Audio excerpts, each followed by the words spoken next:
કેમ છો બાળકો? ધોરણ 8 વિષય ગણિત unit number chapter number 10 topic number 1 સ્વાપોથી પેજ નંબર 93, 94 અને 95. બાળકો આપણે ઘનાકારોનું પ્રત્યક્ષીકરણ. ઘનાકારો એટલે શું? તો કે ઘન આકારની વસ્તુ. હવે ઘન આકારની વસ્તુ એટલે શું? તો કે જેને ઊંચાઈ હોય, પહોળાઈ હોય, ઊંડાઈ અથવા તો લંબાઈ હોય. તો લંબાઈ, પહોળાઈ અને ઊંચાઈ અથવા ઊંડાઈ એવી કોઈ પણ આકારની વસ્તુઓ છે એમને ઘનાકાર કહેવાય. એમનું પ્રત્યક્ષીકરણ. પ્રત્યક્ષીકરણ એટલે શું? તો કે માનો કે તમારી સામે કોઈ એક બોક્સ પડ્યું છે, પેટી પડી છે, તો એ પેટીને તમે ઉપરથી જોશો તો તમને કેવી લાગશે? બાજુએથી જોશો તો તમને કેવી લાગશે? આગળની સાઈડથી જોશો ફ્રન્ટમાંથી તો કેવી લાગશે?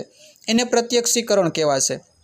જેમ કે તમને ઉપર આપ્યું છે કે સમતલ આકારોને બે માપ હોય છે, લંબાઈ અને પહોળાઈ. તેથી જ તેને દ્વિપરિમાણીય આકાર કહેવાય છે. જે આકારમાં લંબાઈ, પહોળાઈ બે જ વસ્તુ હોય એને દ્વિપરિમાણીય આકાર કહી શકાય.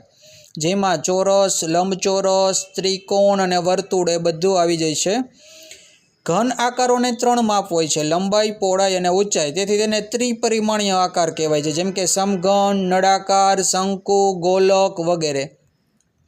હવે 10.1 જોઈશું કે ઘનાકારોના 3 માપ આપેલા હોય તેને કેવા આકાર કહેવાય? તો કે ત્રિપરિમાણીય કહેવાય, એટલે સી આવશે.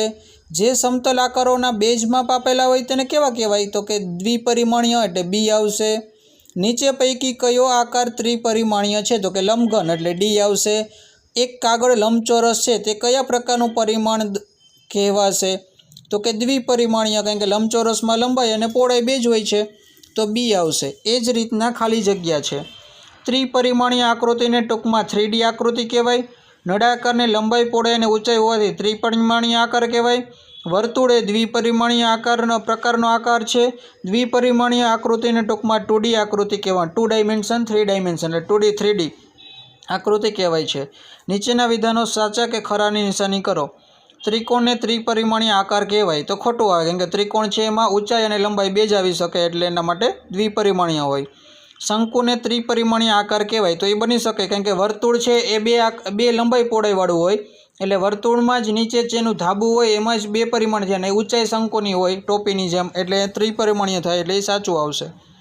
આઈસ્ક્રીમનો કોન છે એ ત્રિપરિમાણીય આકાર છે તો એ પણ સાચું આવશે. જે ઘન આકારોના 2 માપ હોય તેને ત્રિપરિમાણીય આકાર કહેવાય. ઘન આકારોને કોઈ દિવસ 2 માપ હોતા નથી, 3 માપ જ હોય છે, એટલે એ ખોટું આવશે. રેડી? પેજ ફેરવશું. આપેલ આકૃતિ ઓળખી તેનું નામ અને દ્વિપરિમાણીય કે ત્રિપરિમાણીય છે તે લખો. તો પહેલું છે એ નળાકાર છે. નળાકાર હંમેશા 3D હોય. ત્રિકોણ છે એ હંમેશા 2D હોય. ત્રીજું છે લંબઘન. લંબઘન હંમેશા 3D હોય. અને વર્તુળ છે એ હંમેશા 2D હોય. છેલ્લે છે શંકુ. શંકુ હંમેશા 3D હોય. તો તમારી આસપાસ જોવા મળતી ત્રિપરિમાણીય વસ્તુના 4 નામ આપો. તેલનો ડબ્બો, કંપાસ પેટી, ત્રિકોણ પેપર વેઇટ અને ટીપ. તો ટીપ એટલે નળાકારની હોય, ત્રિકોણ પેપર વેઇટ હોય એ પિરામિડ જેવો હોય, અને કંપાસ પેટી છે એ ત્રિપરિમાણીય ઘન સમઘન જેવી હોય, ને તેલનો ડબ્બો છે એ પણ બોક્સ જેવો સમઘન જેવો હોય, લંબઘન સમઘન જેવો. આપણી આસપાસ જોવા મળતી દ્વિપરિમાણીય વસ્તુના 4 નામ આપો. કાગળ, દિવાલ, આસન અને પોસ્ટર. તો એ બધી વસ્તુ આપણને દ્વિપરિમાણીય છે. આપેલ વસ્તુના 2 દ્રશ્ય બાજુનો દેખાવ અને ઉપરનો દેખાવ, એટલે કે આપણે સાઈડમાંથી જોઈ તો કેવું લાગે અને ઉપરથી જોઈ તો કેવું લાગે, એ દ્રશ્યો સાચા પડે એવી રીતે જોડો. તો પહેલી વસ્તુ છે કંપાસ બોક્સ છે. હવે કંપાસ બોક્સને સાઈડમાંથી જોઈએ તો બીજા ભાગમાં વચ્ચેનો ટોપિક છે એ બાજુનો દેખાવ છે, અને ઉપરનો દેખાવ સાવ છેલ્લે ત્રીજામાં ત્રીજું છે એ આવે. બીજો વસ્તુ ગ્લાસ આપ્યો છે, તો ગ્લાસને આપણે સાઈડમાંથી જોઈએ તો બીજામાં જે ત્રીજું છે એ આવે, છેલ્લી લાઈનમાં વચ્ચેનું છે એ આવશે. અને ઉપરથી જોઈએ તો પહેલી લાઈનમાં ત્રીજું છે, ઉપરનો દેખાવ ગોળ રાઉન્ડ કરેલું છે એ આવશે. ત્રીજી વસ્તુ આપી છે પુસ્તક. તો પુસ્તકની અંદર આપણે જોવા જઈએ તો ઉપરથી જોઈએ તો જે લંબચોરસ જેવું બીજી લાઈનમાં ત્રીજું છે એ આવે, અને બાજુથી જોઈએ તો સાઈડમાંથી ખાલી આમ પુસ્તક જેવું દેખાય એવું પહેલું જ આવે છે, વચ્ચેનું એ આવશે. સામેના પેજ ઉપર જઈએ. વસ્તુ તરીકે મોબાઈલ આપ્યું છે. તો મોબાઈલને આપણે સાઈડમાંથી જોઈએ તો જે સાઈડમાં આમ સાઈડ સીધી પટ્ટી હોય એવો દેખાય છે, એટલે બીજામાં વચ્ચેનું બીજું આવશે છેલ્લામાં. અને ઉપરથી જોઈએ તો સ્ક્રીન દેખાતી હોય એ રીતનો ઉપરનો દેખાવ પહેલું આવશે. એ પછી એક આપણે કોઈ કોકા કોલા કે પેપ્સીનું ટીન હોય એ ટીનનો ફોટો આપ્યો છે. તો ટીનને ઉપરથી જોઈએ તો ઉપરનો દેખાવમાં બીજું છે એ આવે છેલ્લેથી, ટૂંકમાં કોર્નરનું. અને સાઈડમાંથી દેખાવ છે બાજુનો દેખાવમાં પહેલું છે વચ્ચેનું એ આવશે। ત્યારબાદ આપેલા ઘન આકાર માટે ઉપરનું દ્રશ્ય, આગળનું દ્રશ્ય અને બાજુનું દ્રશ્ય દર્શાવો। તો એને દ્રશ્યો તો આપી દીધા, આપણે ફક્ત એ જ દર્શાવવાનું છે કે કયું ઉપરનું છે, કયું બાજુમાંથી દેખાય ને કયું આગળનું દેખાય। તો આપણે જોવા જઈએ તો જે એને મણકાનો કે ટૂંકમાં પાસાનો જે આકાર આપ્યો છે એમાં ઉપરથી જોઈએ તો પાસો છે એ એકદમ સમતલ સપાટી એટલે એ ઉપરથી આવશે।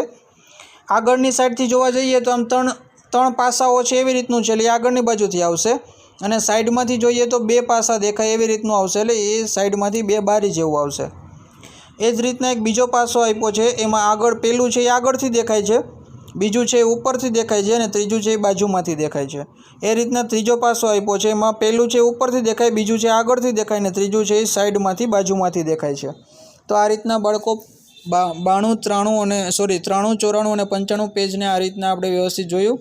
હું વિડીયો અપલોડ કરી દઈશ, તમે જોઈ લેજો। આગળનું છે આપણે આગળના વિડીયોમાં જોશું। આવજો બાળકો, વંદે માતરમ।